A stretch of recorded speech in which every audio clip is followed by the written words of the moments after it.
You want to know more about the Smith & Wesson tactical pens? Today I'm going to go over the main features of 4 Smith & Wesson tactical pens and show you how they work. If this excites you, please subscribe to our channel and hit the bell so you won't miss our future videos and special offers. Hi, my name is Jeff. I'm the founder of the Atomic Bear Company. As a tactical pen maker, I am on a quest to make the perfect tactical pens that everyone can afford. So far, more than 100,000 people made the choice to be protected by one of my tactical pens. But let me tell you that there's always room for improvement and learning from other great tactical pen makers.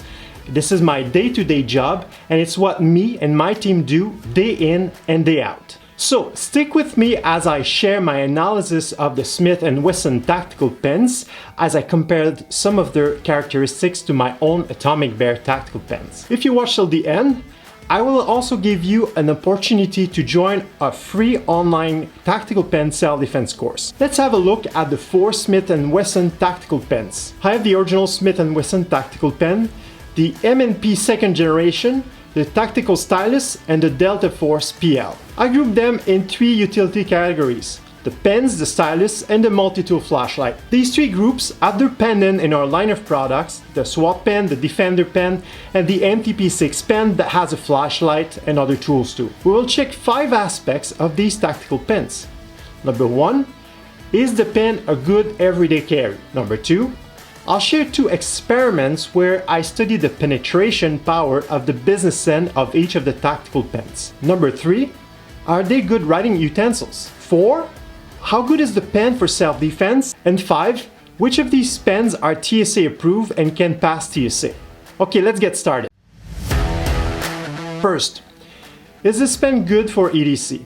Well, to answer this, I like to look at the length, the weight, the clip, how smooth we can draw the pens from the pocket, and how tactical the pen look. Let's look at the pen sizes and weight. I would say that all the tactical pens here can be a good EDC.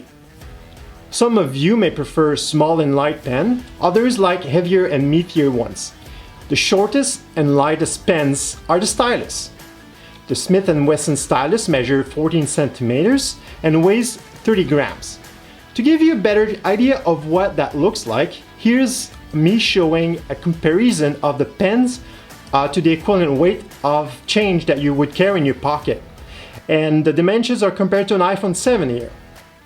The stylus is quite similar to the Atomic Bear Defender, which is about 5 gram heavier, which corresponds to about 5 cents. I would say that the stylus style is the most portable style of the pens I'm examining today, based on the dimension and the weight of the pens. The next category is the simple tactical pens.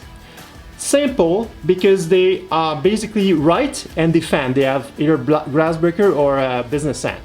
The lighter one is the Smith & Wesson original tactical pen with 14.5 centimeters and 37 grams. The second generation is a little bigger and feels better quality in the hand, maybe a quarter of an inch longer and only about 10% heavier. Our Atomic Bear SWAT pen is designed like a tank, as you can see, and it is a quarter of an inch longer than the Smith & Wesson second generation and 6 grams heavier. The reason for that is that we decided to split our line between the heavy-duty fully tactical versions and another more discreet light version, the Rebel tactical pen. Now let's have a look at the clips. I have to admit that I'm not a big fan of the Smith & Wesson's clips. Like some folding knives clips, the grip is too strong. It means that when I need to draw quickly for defense, I need to worry about getting the pen out. I'm struggling a little. Now when I put my pen in my pocket, I feel that my pen's fabric is being scraped.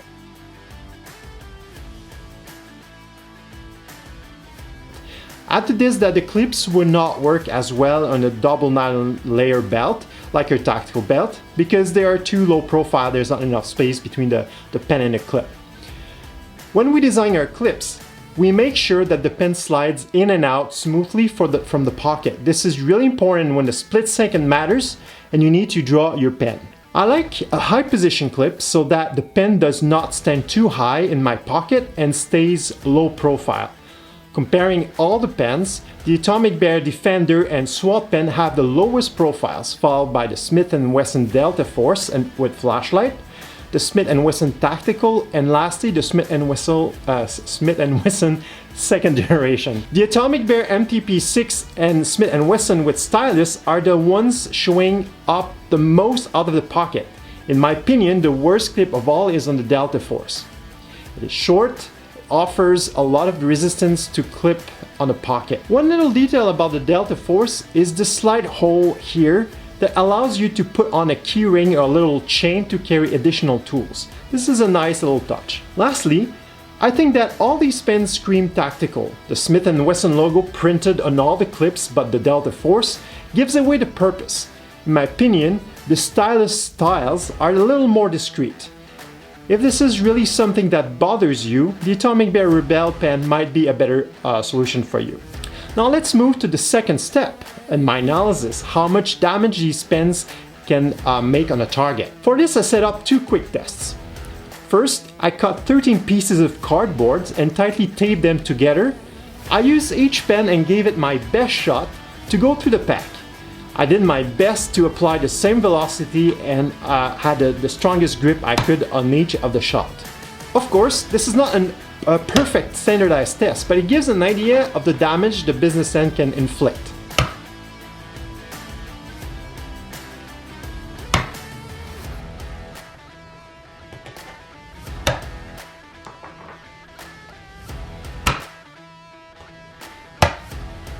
Here's a close-up on two typical points. One of the main difference between the Atomic Bear business end and the Smith & Wessons is the material use. They use aluminum and we use tungsten carbide because tungsten carbide is a harder material and it penetrates glass much better.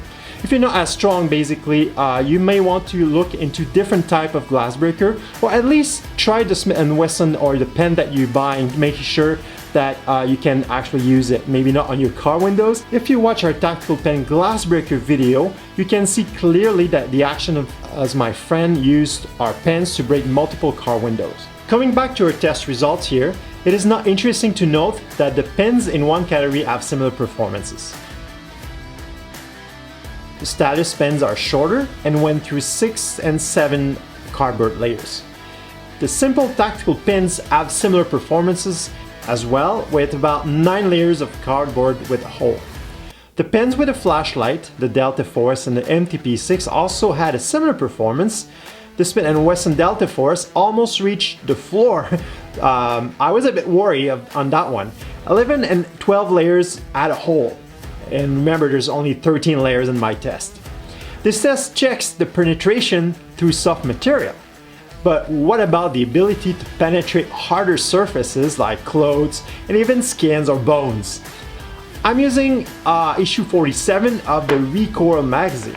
It has a thick and high quality paper, so it should be a good test in my opinion. I do the same thing, hit as hard as I can and check the last page significantly marked by the pen.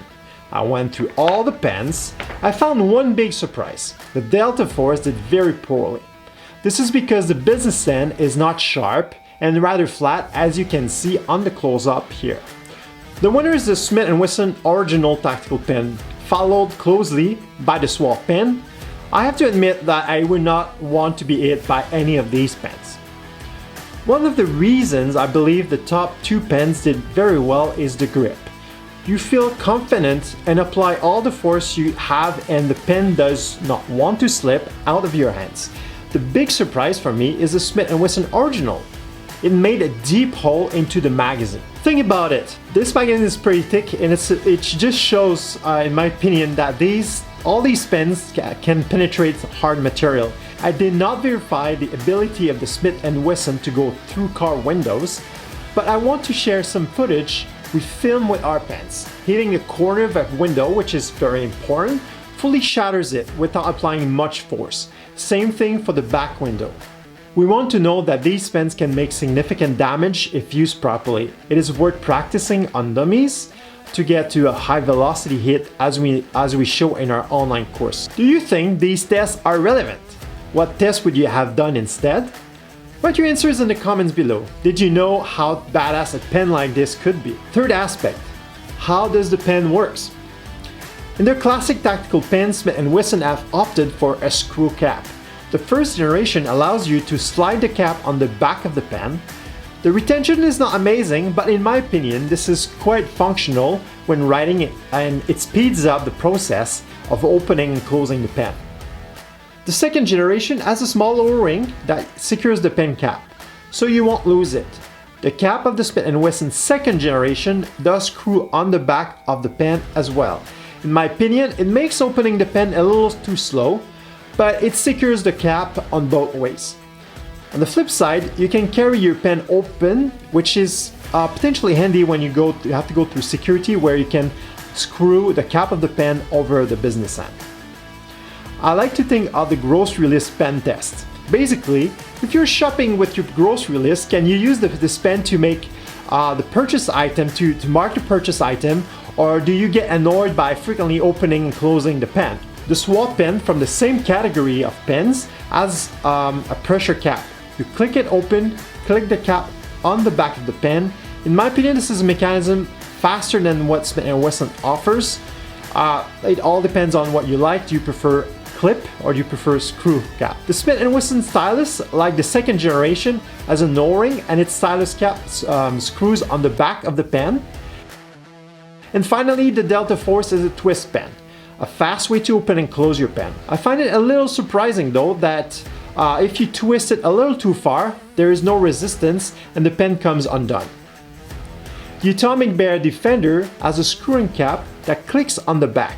It helps to speed up the process a little bit as it combines both mechanisms, the screw and the click. Changing the refills on any of the tactical pens without a flashlight here is similar. You take the cap off and you unscrew the section where the ink cartridge is. Make sure to not lose the little spring, otherwise your pen won't work. Both the Atomic Bear and the Smith & Wesson use Parker type cartridges. We ship our pen with our own cartridges. Smith & Wesson uses the Schmidt 900, but really those two are interchangeable.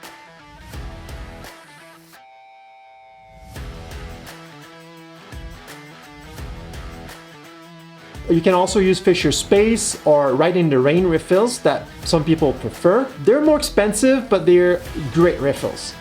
But if you do that, you need to make sure to also get the little adapter that most of the time comes with the refills when you buy them. A few words about the stylus. You can change the head quite easily by unscrewing the stylus head. The Atomic Bear touchscreens come with a solid mesh. But really, the stylus heads are cheap and easily accessible from different online vendors. The two more complicated pens are the Smith & Wesson Delta Force and Atomic Bear MTP6. I'm saying complicated because they have more features. Here's how the Delta Force works. To open the pen, you twist this end. You don't go too far because the pen will fall apart. This is actually how you can access the ink cartridge. Smith & Wesson are using a modified ink cartridge. I'm not sure how easy it is to find, but a regular Parker refill won't work. It is also half empty. To turn the light on, you twist the light section. Again, don't turn it too far because the battery will fall. I would be afraid to clip this pen to a backpack because the light section can easily untwist and you lose your pen. The Atomic Bear MTP6 tactical pen has multiple functions. Writing, also the flashlight has two modes, the strobe, and on and off.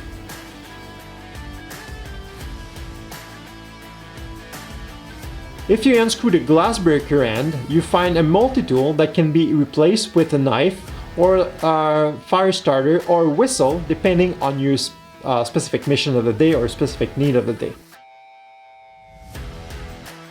Or simply use this as a cavity to carry tinder, pills, or anything you like. One cool thing with this pen is that you can clip the light on the cap or use it to defend yourself at night. One hand holding the flashlight and your other hand ready to engage a target. So up to now, I've covered a lot of ground with these pens. I personally think that it is hard to know if you like a pen before you actually try it. This is why I'm showing you as much detail as I can, the pros and the cons of each pen. So let me ask you at this point, Do you prefer one of the pen? Do you have a preference? Which one would you get? Which one do you like? What style do you like? Like, we like to study and understand what people want, because we like to provide you guys what you guys want. So let me know in the comments below what are your thoughts, what you like on a pen, what you don't like, and which of these pens you would prefer or you like, and for what reasons. That I will read every comment, and this is awesome to hear back from you guys. Okay, let's dive into the fourth point. How good is the pen for self-defense? If you're in the market for a non-lethal self-defense tool that you can carry almost anywhere, a tactical pen is for you. Think of the pen as a leverage to shock and escape. If you are close enough to hit with a pen, it means that you are at a point where you have to engage and fight. If you do so, do not hesitate and hit repeatedly until you can escape. In my opinion, any of the pens presented in this video can be used for self-defense. My least favorite pen is the Smith & Wesson Delta Force, because the business end won't easily penetrate clothing and other things like that. They all allow you to use your thumb as a thumb rest for a solid reverse grip. This is not the case for most other tactical pens out there. For instance, the Gerber Impromptu that we reviewed previously does not have a thumb rest. If the subject of self-defense interests you, there will be a link to join our online tactical pen class for free, where you can discover how to effectively use a pen for self-defense. Find the link in the description below. Our fifth and last point: are any of these pens TSA approved? The short answer is no. TSA has not given Smith & Wesson or the Atomic Bear or who else a seal of approval that allows the pens to fly. In a nutshell, you can pack your pen in your check-in luggage, but if you want to carry it on you on the plane, it might be a problem. I have made a video where I give you my 5 tips to stay out of trouble while carrying your pen on a plane, so the link will probably appear on this page if you're interested by this topic. As with anything, a TSA agent can find and confiscate your pen. I personally have traveled a lot and never had mine taken. In a video, I share my tips. The reality is that the definition of what is a tactical pen is not always black and white, and the TSA agents will need to make a judgment call. The best thing is to carry it discreetly, so they don't have to make that call, because they don't have to put their attention to it. In conclusion, the 4 Smith & Wesson tactical pens we checked out are great pens. I'm glad that I could introduce you to our Atomic Bear line of tactical pens, and I hope that you will consider our pens as great alternatives to Smith & Wessons. If you don't, please let me know in the comments why. I value your feedback about our gear, about everything else. I really want to hear from you and what you think, so write in the comment below, tell us what are your thoughts. If you're still undecided about which tactical pen would best fit you, I have a short quiz to direct you to the right choice. If you like this video, hit subscribe and the bell to be notified the next time we post a new video on the channel. This is Jeff from the Atomic Bear signing off. Until the next time, my friend, be safe and remember, prepare to survive.